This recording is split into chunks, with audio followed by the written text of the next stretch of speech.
દાહોદના કસ્બા વિસ્તારમાં આવેલા કસાઈવાડામાં આજે ધોળા દિવસે ફાયરિંગની ઘટના બની હતી। બે પક્ષો વચ્ચે અગાઉ થયેલા ઝઘડામાં એક પક્ષે સમાધાન કરી લેતા તેના જ સાથીઓ દ્વારા મનમાં લાગી આવ્યું હતું ને તેને એક સાથે 4 રાઉન્ડ ફાયર કર્યા હતા। આ ઘટનામાં બે વ્યક્તિઓ ઇજાગ્રસ્ત થયા છે। મારી પાછળ આપ જોઈ શકો છો, અત્યારે પોલીસ અહીંયા આવી પહોંચી છે। દાહોદ ડિવિઝનના DYSP Jagdish Bhandari, Dahod A division, LCB, SOG સહિતની ટીમો ઘટના સ્થળે આવી પહોંચી છે અને આ ઘટનામાં હાલ બે લોકો ઇજાગ્રસ્ત થયા છે અને તેમને સારવાર અર્થે ખાનગી દવાખાને ખસેડવામાં આવે છે। આ મામલામાં પોલીસે કેટલાક લોકોને રાઉન્ડ અપ પણ કર્યા છે અને હાલ આ મામલે વધુ તપાસ હાથ ધરવામાં આવી રહી છે। આ ઘટના સંદર્ભે દાહોદ ડિવિઝનના ડીવાયએસપી જગદીશ ભંડારીએ શું કહ્યું હતું, જોઈશું આ રિપોર્ટમાં।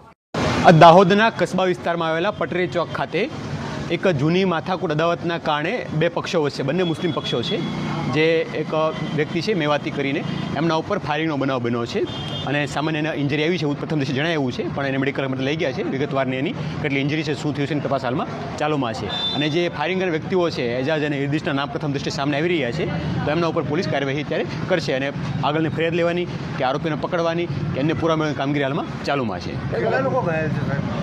પ્રથમ દ્રષ્ટિએ બે લોકો ઘાયલ હોવાનું જાણવા મળ્યું છે, પણ એમને અત્યારે દવાખાને લઈ ગયા છે, તો ત્યાં પોલીસ ટીમ મોકલી આપી છે। શું ઇન્જરી થઈ છે, એમને કઈ રીતે ઇન્જરી છે, એ તમામ બાબતો હાલમાં તપાસમાં છે। દાહોદના કસ્બા વિસ્તારમાં આવેલા કસાઈવાડામાં આજે ધોળા દિવસે આ ફાયરિંગની ઘટના બની હતી। બે પક્ષો વચ્ચેની બબાલમાં બે વ્યક્તિઓ ઇજાગ્રસ્ત થયા છે। આ ઘટનાના પગલે અહીંયાના જે બજારો છે એ ટપોટપ બંધ થઈ જવા પામ્યા હતા। લોકોના ટોળા અહીંયા જોવા મળ્યા હતા।